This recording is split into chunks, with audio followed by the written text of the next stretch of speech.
Okay, it's going to be a review of Tupac's last album. This is the Makaveli album. This is the one I've been waiting for. So I would actually consider this Tupac's last, main album.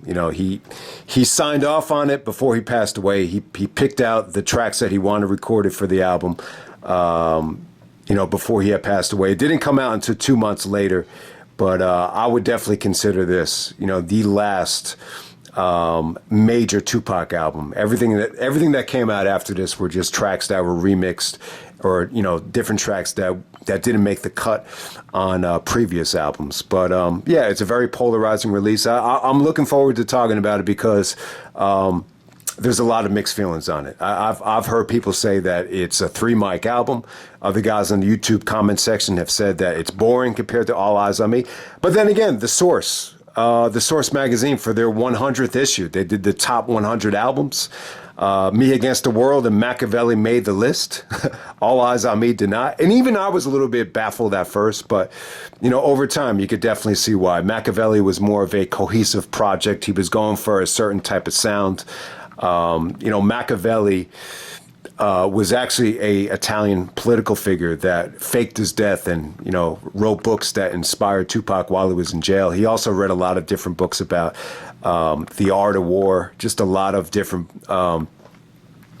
books, because he had, gotten shot, gotten falsely accused of rape. So that's where his mind was at while he was in jail. And, I would definitely say him going to jail and reading all these books, in some ways, I think it strengthened him. But, I think a lot of people would definitely agree. A lot of the death row stuff was definitely, designed, to make money for Suge Knight, and a lot of it did come off a little bit forced and fabricated. But at the same time, I think this album proves a lot of the hostility that he showed towards a lot of the guys that he was at odds with.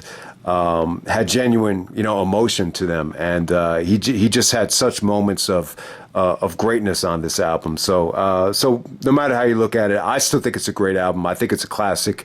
I'm not one of these people that thinks it's a 3 mic album. I think that's ridiculous. But I could totally understand it, though, that if this took a little bit of time to get used to, and maybe certain tracks didn't, scream entertainment and excitement right away, I could definitely see that. But yeah, let's get right down to it.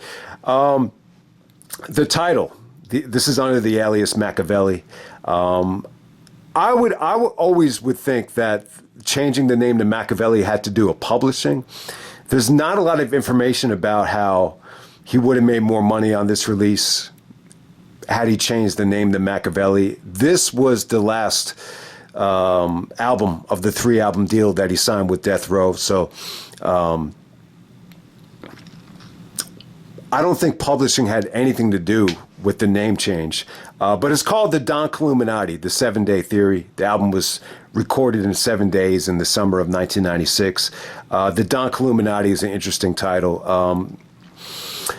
So if you haven't heard it yet, there's an interview where he talks about it. And I was listening to Talib Kweli's Gravitas album a couple months ago, and that has the skit on it of the interview where he's talking about how when he was in jail, these guys came up to him and were talking to him about the Illuminati, that it was this group designed to keep people down. And Tupac was like, this is just another bullshit thing that's designed to lower our confidence and to keep us down. So I'm killing that shit. So I'm going to put a K in front of the Illuminati just to kill the concept of it. So that's where the title actually comes from. But yeah, man, this was actually released on November 5th, 1996. So apparently this was supposed to be saved for March of 1997, which is when Biggie released his album, Life After Death. So I guess because of, my dad even said it, I remember, he's getting free publicity because he died. So it is true. Like when he passed away, a lot of people were buying Tupac albums by the dozens. I mean, it's true. So, I guess Suge decided, why not cash in on it? And we'll release it a week before The Dogfather comes out. And it's funny because Snoop's album came out the very next week. The funny thing is, I don't remember this getting a lot of hype. I don't remember it getting a lot of publicity. I know me and my girlfriend took some criticism in the media because of the concept. But, it wasn't like this got a lot of promotion. I actually bought Snoop's album first. I didn't pick this up until Christmas. of 1996. So I really don't think this got a lot of publicity, but it sold very well, though. You know, it sold 664,000 copies the first week. It went over, 4 times platinum by 1999. So, yeah, it definitely sold very well. You would think because of the concept of the album and because, the name Tupac is not attached to it, it wasn't going to sell that good, but that wasn't the case. It sold very well. But yeah, man, let's get right down to it. Let's get to the track-by-track review here. I love Against All Odds. I think Against All Odds is the highlight of the album. Just the raw emotion of it. This is the better diss song. He actually says this is the realest song I've ever wrote, which kind of means maybe the hit 'em up stuff was a little bit forced. This is more of the real version of how he exactly feels against some of the people that are against him. And this is where he actually comes clean and, calls out names about the guys that, set him up in New York at Quad Studios. So I love the track. I love the emotion it has to it. And this is why he's the greatest of all time to me, because when he says things, he says them with such emotion and such, there's so much animation with the imagery with Against All Odds. So if you haven't heard it yet, I would say that's the track to check out. I love the second verse. I love the third verse too. And this is where he goes at Nas. But even Nas would tell you, dog, even though he calls his name out here, he almost like takes pride in it that he called his name out on the realest track he ever wrote. So it is pretty cool. And the track was recorded before they had a chance to squash it at the Music Video Awards. But yeah, man, I will say this: if there are some tracks here that might not jump out to you as very exciting, maybe a little bit more methodical tracks. A lot of these tracks are pretty much done for the message. I would say White Man's World is a track that, I could see people finding boring, but it's more about the message and the concept than the actual, entertainment value for a track like that. Crazy is another one. I love Crazy. That is the type of track that can pick you back up if you're depressed. If you're really feeling hit hard, that's a track that always lifts me up. But I can see people really not connecting with it. That's another track where the speakers got to be right, the levels got to be right. You really have to kind of, digest it in a way, because it's a very slow paced track. But it's got such a beautiful harmony to it that I just don't know if everyone's gonna feel the same way about that track that I do. But that's definitely a great track. It's funny, man. Like when this came out, the main single was "Toss It Up," which is actually the Dr. Dre diss, and it's more of a mainstream casual hit. But it's funny. "Hail Mary" ended up being the biggest track of the album. "Hail Mary" actually had a huge impact on rap. I thought it had a huge impact on the South. Those No Limit guys. Like you definitely felt like Hail Mary's presence with a lot of the guys that came out of No Limit, especially like a guy like C Murder. You could tell that track was very influential to him. And this is where he talks about, do you want to ride or die? And, Rough Riders and DMX, they had their own compilation album called Ride or Die. So like I was saying, it was a very influential song. Just so many great things came out of Hail Mary. And that's a song where you WrestleMania weekend, you heard, dudes come down to the ring with that. You heard boxers come down to the ring with Hail Mary. It's almost like mixing religion and war in one track. It's an awesome track, even though it is a little bit slow. Once again, it's a little bit slow paced, so it might not be your cup of tea. But all right, so the opening track, "Bomb First," my second reply. This is very up-tempo, very violent. You hear tons of gunshots right before the verse, so it definitely has an exciting feel. This is more of a feeling of war and retaliation. It's very, very dark. It's got a dark beat. My brother doesn't like the track, and the track is not for everybody. It's very aggressive. It's very violent. He's calling out names here, but I will say this: I think it was cool that he kind of made a point that it's not about East versus West. This is about Power or money, riders and punks, which side are you on? So I like that about the track. And yeah, I mean, it's not for anybody. I mean, he might come off cocky. He might come off like he's, trying to start a war here. So he's calling out names. He says, I'm a bad boy killer. Jay-Z died too. Looking out for Mobb Deep. Man, when I find you, weak motherfuckers don't deserve to breathe. Then he does that Ice Cube thing where he's like, yay, yay. He's like, West Coast. I love some of this track because he takes the ambitions of a rider hook and just kind of, brings it back to life again. He's like, West Coast rider, standing right beside you. Should have never fucked with me. I want money, hoe, sex, and weed. I won't rest till my road dog's free. So he definitely goes off on this song. There's a lot of references to, mob figures like Frank Nitti. And, there's just some really, really aggressive stuff here. So Bomb First, it's a powerful track. It's probably the most polarizing track on the album. I mean, I was just listening to Nas's latest release, the Magic 2, and he even had a line where he says, I bomb first and I stretch them. So that's a reference to this track right here and, Tupac's friend / enemy Stretch, who is involved with, the storyline here with Tupac getting set up. So that just shows you the power that it has. That Nas that just dropped an album last week is still referencing, Bomb First. And some people love this track. Like I remember on a forum there was a topic: what's the best opening track in hip hop history? And this one dude was like, "Bomb First, close this friggin' thread. It's Bomb First." But then again, there's people that don't like this track because just the way he's rapping, the way he's flowing, it sounds a little bit too cocky. But yeah, I mean, he's retaliating here. This is a concept of war. All right, and moving on to Hail Mary. So like I was saying, this ended up being the most popular song in the album. I just think it was very influential, especially to the South and obviously the East Coast as well. You just get the feeling with this track right here. It was very much inspired by a lot of the guys that he went to prison with. He even shouts them out. He even says, to my homeboys in Clinton Maximum Penitentiary, raise hell to this real shit and feel this. When you're in the dark, you'll be bleeding eternal through my heart. It's just as hell, man. Come with me, Hail Mary. So he really tried to create a connection with everybody he went to prison with, that he's still going to be there, even if he's not there. So it's a really, really cool concept.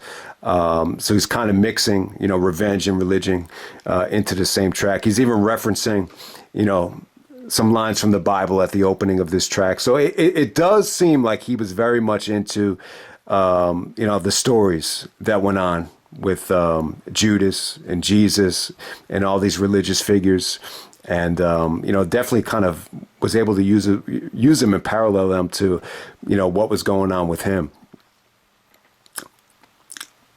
with all these rivalries. So I'll definitely say that. But yeah, Hail Mary was great. It's got a dope beat. It really is unique. It was definitely different. Like when you put this on in '96, like this wasn't the type of track that was very popular at the time. But I think over the year, this was. This definitely reached its peak in terms of the popularity of it in the spring of '97. And he wasn't involved with the video here. He was able to film Toss It Up and To Live and Die in LA. Those were the first two singles, but this ended up being the biggest single, but he was not in the video. And it wasn't really until the spring of '97 where, the track really caught fire, on a mainstream level. With Toss It Up is a, very R&B driven track with Danny Boy and Jodeci on the hook. This is a Dr. Dre diss. Originally, this was supposed to be the No Diggity beat. It still kind of sounds like No Diggity. Even my brother kind of mentioned, is this No Diggity? But it's really not the same beat. But, Dre did the song with Blackstreet, so that's why they wanted to use the same beat. It's almost like the same thing he did with Biggie, where he wanted to use the same beat and diss him at the same time. So there's rumors out there that this was all about Suge. Suge was asking Tupac to do him the favor and just to diss Dre because he left the label. So obviously Dre left Death Row because he wasn't, he wasn't happy with all the gang members in the studio, and wasn't happy about this, wasn't happy about that in terms of giving over California love. So there's a lot of different reasons as to why Dre left, but it was probably always the plan, because it was a partnership at the time. Obviously, it all paid off for Dre. I definitely think he made the right move, but Tupac was really, couple of reasons why I didn't really like Dre. Like a lot of people were under the belief that everything that Death Row did was, because of Dr. Dre. Like he made every single beat, which wasn't the case. Dre was more of a mixer, where if you complete a track, Dre would kind of, sprinkle his magic touch on it and just kind of mix it and master it. But he wouldn't do that with every single track. A lot of other producers like Daz and DJ Quick and Johnny J would do tracks by themselves. So he just thought Dre was, overpaid and getting too much credit.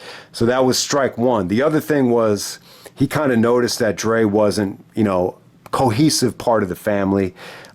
Snoop was on trial for murder, and Dre was asked to go to court and testify, and he didn't want to do it, and it would have helped out the murder case. So he just kind of saw Dre as someone that wasn't loyal, someone that didn't have the family's back. So I think that's why he didn't like him. And you could just tell too, if you watch that interview on MTV, you could just tell they just didn't like each other. Like Tupac's demeanor had totally changed when Dre, showed up on the set. So yeah, I mean, and once again, different philosophies in terms of work rate. Dre would spend the whole, year just on one song, or Tupac had that line, it takes this guy 2 damn years to make one song.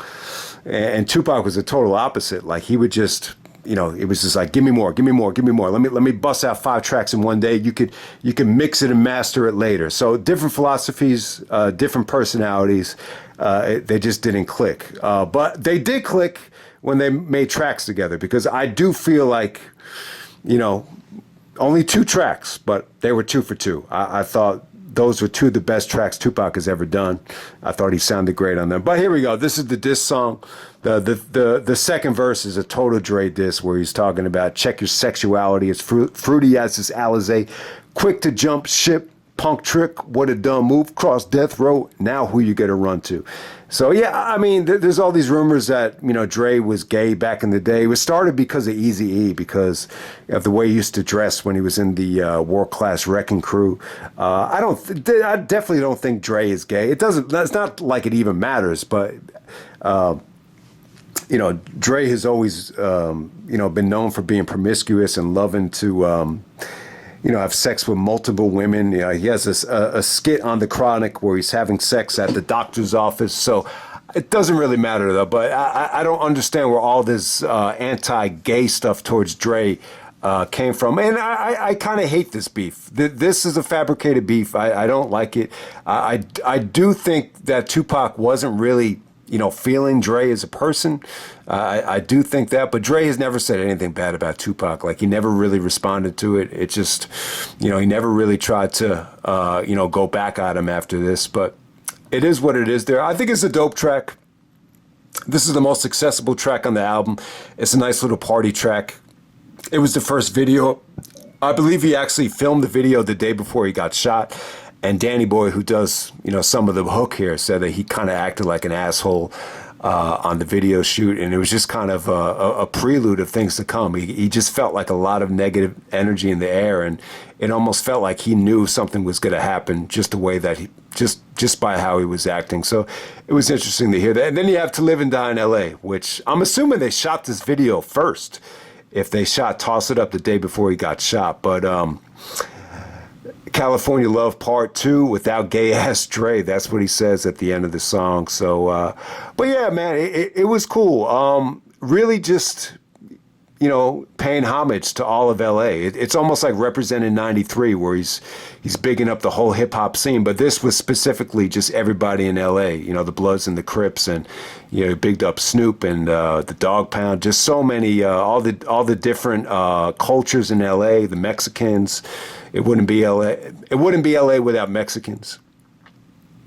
He says that, shouts out the Bloods and the Crips. But what I love about the track, though, he does mention that because he's free, he's actually, it's actually costing him a lot of money because because he decided to get bailed out.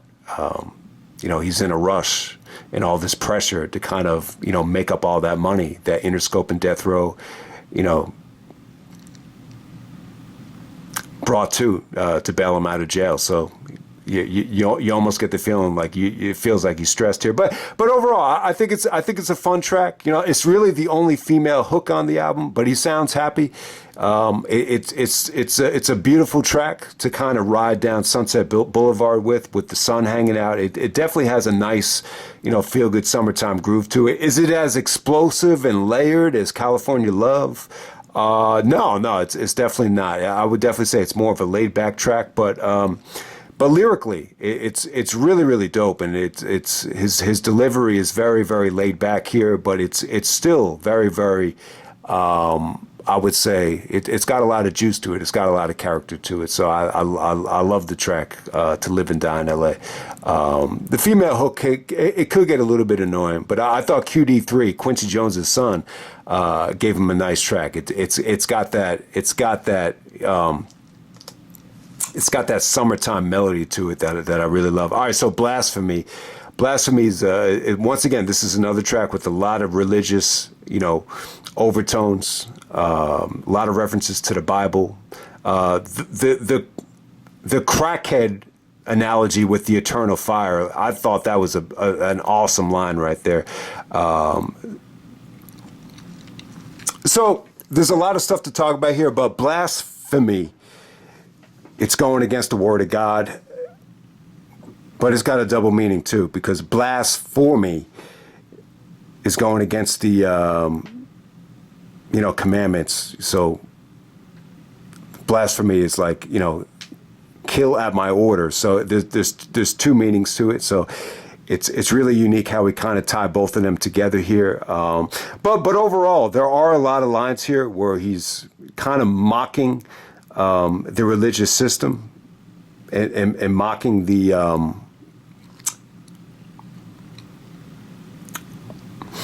the priests and the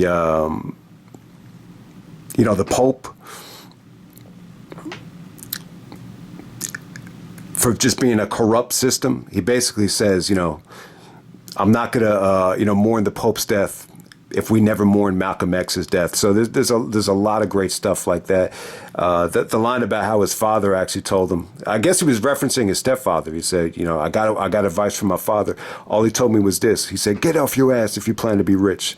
And all these different rules he's talking about here. So yeah, I would just say this, the beat is really, it really kind of captures that, religion and war, type of mode there. And the hook is good. So who's the guy that does the hook? They don't even have him credited here, but it definitely sounds like, this does not sound like a Death Row album. Like, it really doesn't. It doesn't sound like Death Row producers.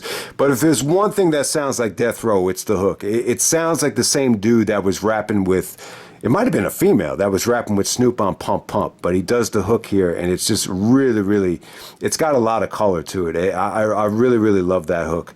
The Life of an Outlaw. All right, so this is where you get a little bit of those mob inspired, I would say Spanish guitars. You want to call them Italian melodies or Godfather type of mob music. This definitely has that feel to it. So Life of an Outlaw is just a very aggressive track. If you can't stand the heat, to get the fuck out the kitchen. So yeah, I like it. I thought his delivery was good. I thought the melody was good. I thought the hook was really good too. In the life we live as thugs, everybody fucking with us, so once you see, it's hard to be a man, rolling with my gun in hand. So yeah, it's Life of an Outlaw, pretty good. I will say this though, I could see people just kind of classifying this as another filler outlaw track, but I think this one was good though, because you get what he was going here for. You get with the actual production. It fit the theme. This album was severely inspired by It Was Written, and you could definitely make the argument that It Was Written just had a lot of, mob, inspired themes by the guitar riffs and the melodies there. So I think Life of an Outlaw really kind of captures You know, those mafioso themes, or, you know, I think at the time Tupac was like, man, everybody wants to be a fucking Don. I think when AZ came out with the Don, with Do or Die, you could definitely tell like that was another mob inspired album as well. So I think his message here is that he wanted to kind of, do a mob inspired album and just make it better and make it fit like. Make it fit like a glove, and I think that's what he did there. But yeah, just like Daddy, I never thought of the analogy before, or the similarities between Black Girl Lost from It Was Written. I could definitely see the influence there, but just like Daddy is just about being loyal to the girl, protecting the girl, from all the harm. He had a line in there where he talks about, fake homies try to fuck you, you run and tell me. So it's just about being loyal. And apparently that was actually a diss to Stretch, Stretch from the Live Squad. Apparently he was the one that, while he was locked up, was trying to hit on, I guess would have been Tupac's actual girlfriend at the time. So just like Daddy, it's just about, it's a nice soulful song. And with this one, he really kind of reminds me of 50 Cent, on the hook, and I really do feel like that's one of the underrated things about this album. I think in terms of hooks, that this is where Tupac really kind of mastered, the art of doing the hook. I was thinking back to All Eyes on Me.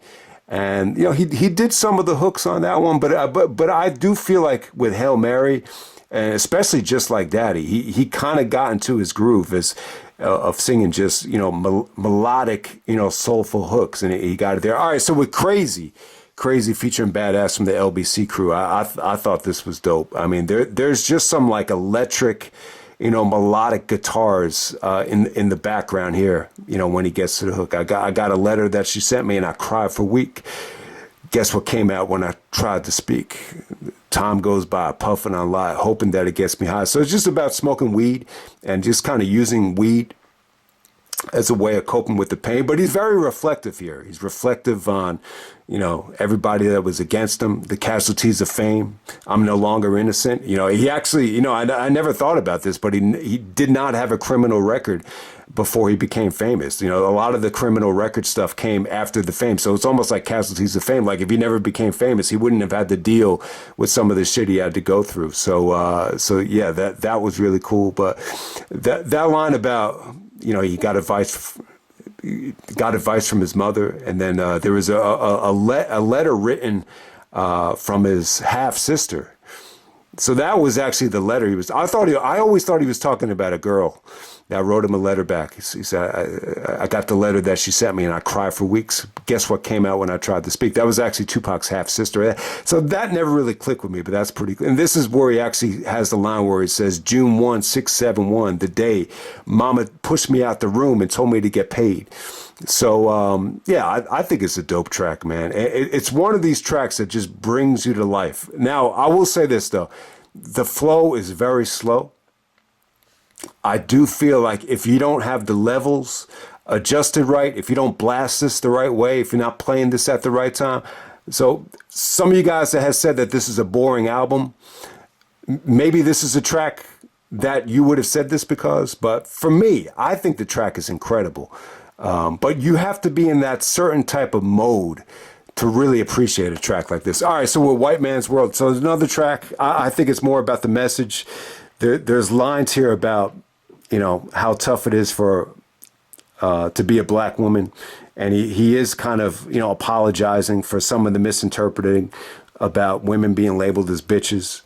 So he clears that up here. But the whole message is to, and you almost feel like that's something to die for skit was kind of fell onto deaf ears with a track like this. But he's talking about how, yeah, it's a white man's world. But the problem is it's not it's not them that's killing us, it's us that's killing us. He's kind of trying to, educate everybody about the black on black crime. And obviously, after getting shot, he could really relate to it. And it's almost like a wake up call. It's like, oh, this is a white man's world, but we're not, unifying. Like he said in Something to Die For, like we're not, uniting, and we're not banding together the way we should be. So it's got a great message to it. I love all the samples here. They use a sample from Malcolm X, where the guys in prison, berating Malcolm for dyeing his hair and for not accepting being black. That's another thing. That's another theme of the track. Just being proud to be black, which I believe Steve Biko stressed more than anybody back in the day from South Africa, about being proud to be black and just embracing who you are. So it's got a great message. Now, if you want to say to me that the beat was a little bit boring and the hook was a little bit, hokey, I can see that. All right. So Me and My Girlfriend, once again, this is the mob inspired, guitar riffs here, Italian inspired, Spanish guitar, whatever you want to call it. So yeah, this was influenced by It Was Written's I Gave You Power, where Nas actually raps from the perspective of, being a gun. So when I heard that track, I thought Nas was talking about, I thought he was using the gun analogy to talk about how there was too many rappers that were sampling his voice. Like Jay-Z sampled his voice, and all these other rappers there was tons of people sampling lines from Illmatic. And I thought that's what he was talking about. How they're just using me like I'm a gun. But with this track, with I Gave You Power, he was rapping from the perspective of being a gun.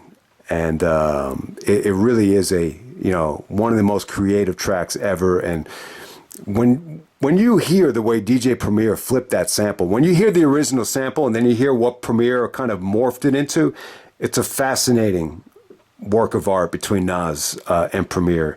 So yeah, I would definitely agree. I think I Gave You Power is a little bit more complex. I think it's more layered. With Me and My Girlfriend, when I first heard the title here, I'm like, what?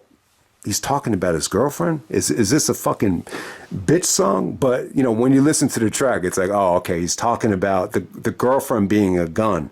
So, once again, it brings me back to the movie Juice. Like, I just say to myself, maybe, that was probably the biggest gift and the biggest curse for Tupac. Because I do feel like because of the movie Juice, in that movie, he was like fascinated with guns, and he had this fascination of just, using his gun, even if it was just for fun. He'd rather have fun with a gun than to have friends. Like that's the character of Bishop in Juice. It's an evil character, and it's almost like because that propelled Tupac to superstardom. Like I would say that Juice he got more famous from Juice than Tupacalypse Now. And I think it was kind of his downfall. I think he always felt an obligation to kind of continue this character and continue this fascination with guns. And it's still a great track though. There's some great track. He creates this image of, driving down the freeway and, having his hand on the pistol, having the hand on his girlfriend. There's sexual images here with the explosion of the gun being ejaculation, fingering the girl, fingering the gun. So it really is a wild track. Jay-Z sampled this on Bonnie and Clyde with Beyonce on Blueprint 2. Obviously, people might remember that. But yeah, it's definitely a dope track. It's got a lot of energy. Once again, I thought he was great on the hook here. And it's Me and My Girlfriend, inspired by Nas's I Gave You Power. All right, Hold Your Head is an awesome track, man. I think it's from the heart. I think it's explosive. It's got some hard-hitting piano keys. Last night I got a letter from my homeboy written in blood saying, please show a player love. Hold your head. So it's almost like a more aggressive version of Keep Your Head Up. Not really aimed at females, but just aimed at everybody going through a struggle. He had a line in here where he says, I know deep inside only a few love me. So open me up through the gates of heaven. So once again, you get more religious references there.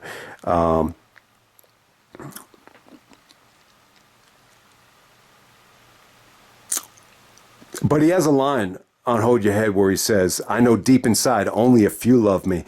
And that really hit me hard. It really did. Like to think about it, this is the most famous rapper in the world at the time, the best rapper of all time, arguably some would say, and he still, feels unloved.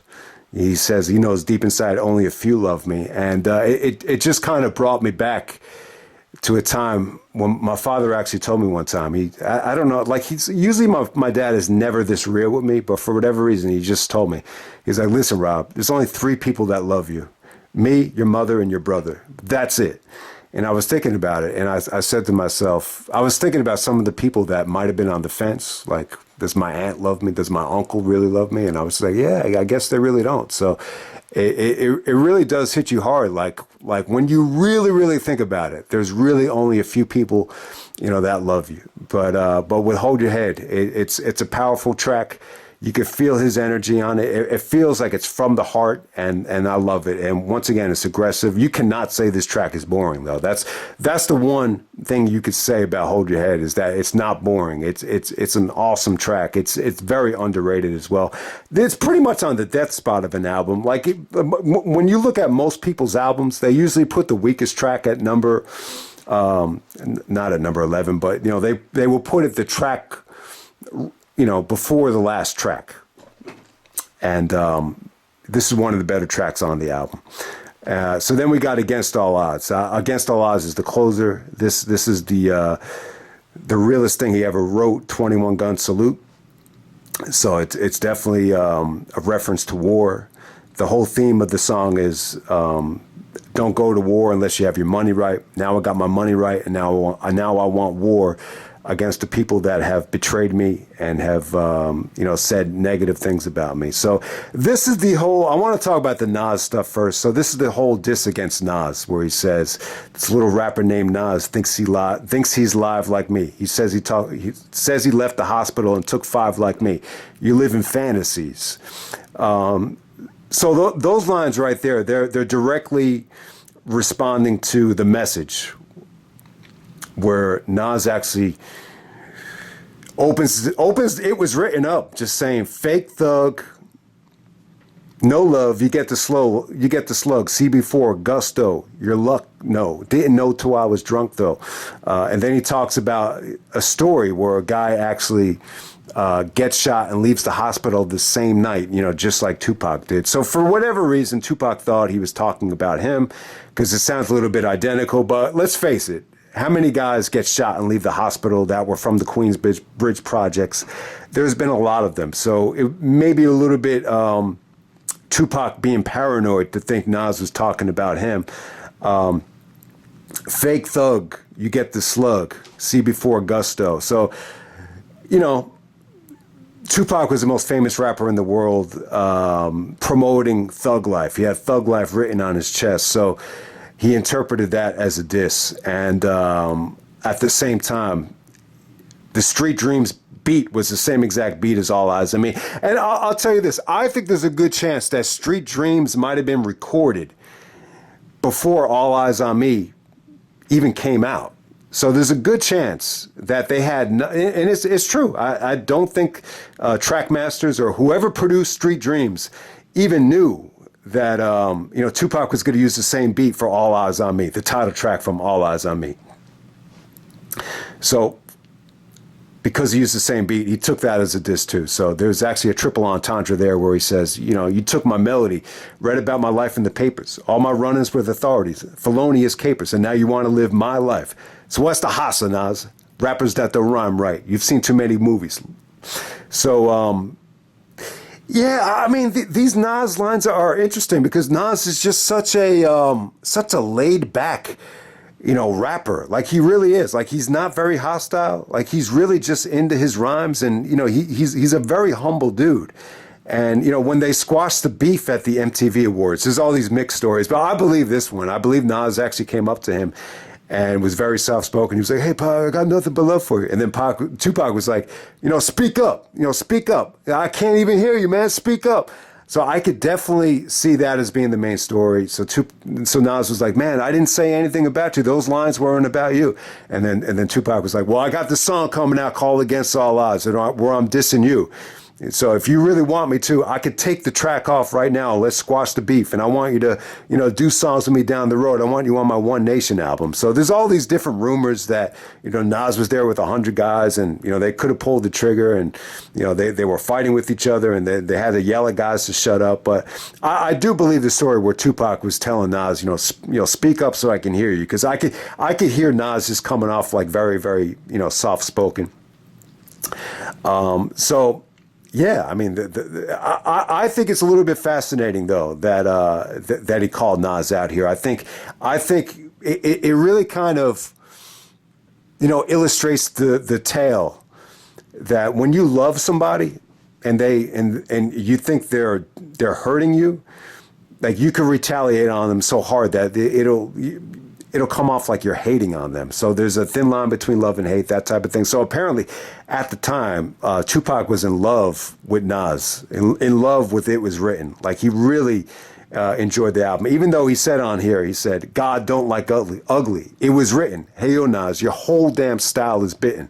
And then he said, "You heard my melody." My melody line is such a unique line because he's basically telling him that he sounds like Rakim. He bit his whole style from Rakim, and my melody also ties into jacking the beat from All Eyes on Me, and then my melody too, kind of, taking my image and telling the story about how I was a fake thug and I got shot and left the hospital. So it really is.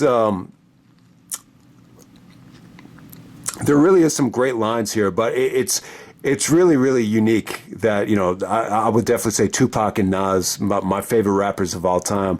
In a way, I kind of love the fact that there is almost like a love-hate relationship here. But deep down inside, you could just tell, like, Tupac loved Nas. Like, they're both, one of the same. I think there's a lot of similarities. I do feel like the good side of Tupac is, very much into his poetry, very much into his work, very much into the music. But Nas is really not a, hostile guy. So a lot of good from Tupac. I think you really connected well with Nas. So the Puffy stuff, it's funny. Like when you hear the song being the realest thing he ever wrote, there's nothing on here against Biggie. And I think that's very symbolic. That leads me to believe that more of the issue was with Puffy being a snake and Biggie just kind of, just listening to the wrong guy or just listening to the devil, that type of thing. But Puffy did an interview with Vibe where he talks about how, Tupac was a hypocrite and, 1 minute he's a thug and 1 minute he's not. And he's got to own up to it and all that stuff about him, talking about being a thug. And so that line is what it is. But then he has another line where he says, you had that, what you said in Vibe about me being the thug. Now you could tell the people you roll with whatever you want, but you and I know what's going on. The payback, I know you bitches from way back. So to me, like, this has ties to Puffy just being involved with a lot of the guys that set him up. The crew from Brooklyn, whether it be Hasten Jack, Jimmy Henchman, you definitely think Puffy was involved with these guys. Now, apparently Puffy was trying to, get these guys to help them out with money to start a Bad Boy, whether you want to call them the Black Mafia or the Cypress Gang from Brooklyn, whatever you want to call them. But it is true though. It is true. I've had friends. I've talked to people that my dad was friends with that knew Puffy, knew people that he worked with, and Bad Boy was trying to recruit LL Cool J. LL Cool J decided to stay with Def Jam and turned them down. Tupac decided not to sign with Bad Boy, which ultimately was the right decision. And then he had another line where he talks about Puffy being bribed like a bitch to hide that fact. He did some things he shouldn't have did, so he's riding for that. So I really just feel like Puffy is just very, you know, it's just somebody you can't trust. And someone was even just telling me that he might have poisoned Jamie Foxx, and because he's gay and people are trying to rat him out for being gay, he's doing all these things to keep other people down. So I don't know about that stuff, but I will say this: you get the feeling that Puffy is the kind of guy that would set people up. That's just how it comes off here. If there's one common denominator in both incidents, in reference to the Quad Studio shooting and the shooting that took place in Vegas, I think it's Puffy. I think there's a good chance that Puffy had connections to Keefy D, had connections to the Southside Crips. I do think a lot of people knew that they were going to be at the Tyson fight. So I think that made them a target, and who knows, maybe Puffy was there to kind of, or maybe Puffy had it in his mind, for Orlando Anderson and those guys to, be somewhat of an instigator, once the fight was over. So that's a possibility there. But the bottom line is, when he got shot in New York, when he came in, all these guys are trying to hide themselves with newspapers in front of their heads, and then they ambushed him in the elevator with guns. And Puffy was upstairs. Puffy was upstairs recording in the studio. So, there's a good chance. There's a good chance that he knew it. There's a good chance that, maybe because, he didn't want to sign with Bad Boy, let's just say, fuck it, take him out. And, maybe he did set it up, It's definitely a possibility. It's just interesting to me that he calls out Puffy on this song, but he does not bring up Biggie. But I love the track though. Obviously, he's going at Dre. He does the favor for Dre. We shook Dre's punk ass. Now we're out of the closet. And then he says, Mobb Deep. When grown folks talk, man, close your mouth, because I take this war shit deeply. I've seen too many guys fall to let these bitch suckers break me. So that whole first verse is going at Nas, Puffy, Mobb Deep. He goes at Jay-Z in the very first song on Bomb First. But it's the second verse that shakes up the world. So he goes at three different guys here from that gang. You got Haitian Jack, Jimmy Henchman, and then you got King Tut. King Tut, and I believe a guy named Dexter actually came clean and said he was actually hired for the shooting. But yeah, man, second verse is incredible. So the second verse is, listen while I take you back and lace this rap. A real live tale about a snitch named Haitian Jack. Knew he was working for the Fed. Same crime, different time. Man, picture what he said. And did I mention, promise me payback, Jimmy Henchman. In due time, I know all you bitches are listening. The world is mine. Set me up. Wet me up. You wanted to stuck me up. I heard the guns bust, but you tricks never shut me up. So if it sounds great, man. I mean, it just felt refreshing that, this guy is finally going to take a stand and just call out the dudes that set him up.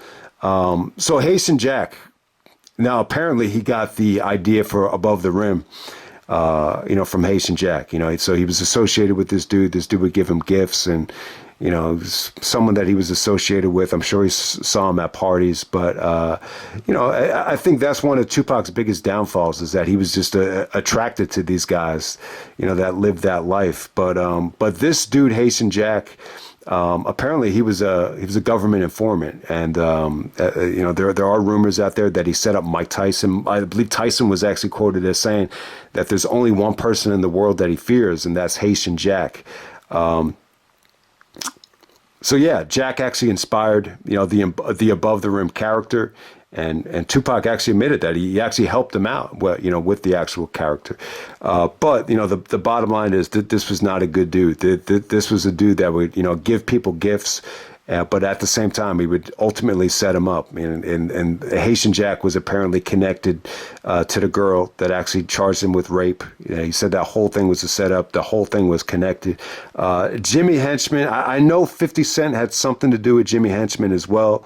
I don't know a lot about him, but apparently he was involved with the setup. And, King Tut is, one of the biggest gang members from the Cypress projects from Brooklyn, and apparently he was in on the setup. And there was a dude named Dexter that actually came clean and said that he was hired, I believe, by King Tut to actually do the setup at Quad Studios. So it was cool, man. That the fact that he, called them out here. Maybe it is risky. Maybe it's risky to call out, street dudes on an actual album, but it just kind of illustrates that, you're going to live a very short life if you have ties to gangs on the East Coast and the West Coast. But I do think the common denominator is Puffy.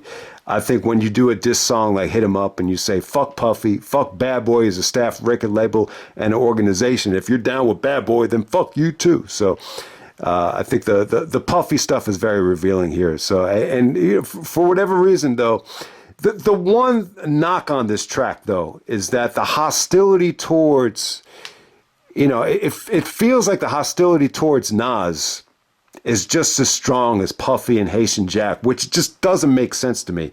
And that's the one thing that I just don't, I can't wrap my head around. It's like, how do you forgive Nas and make up with Nas that easily, but you still show the same anger towards Nas that you did to Haitian Jack and Puffy? I could totally understand the hatred towards Puffy and Haitian Jack. The Mobb Deep stuff, I think that was a little bit misinterpreted.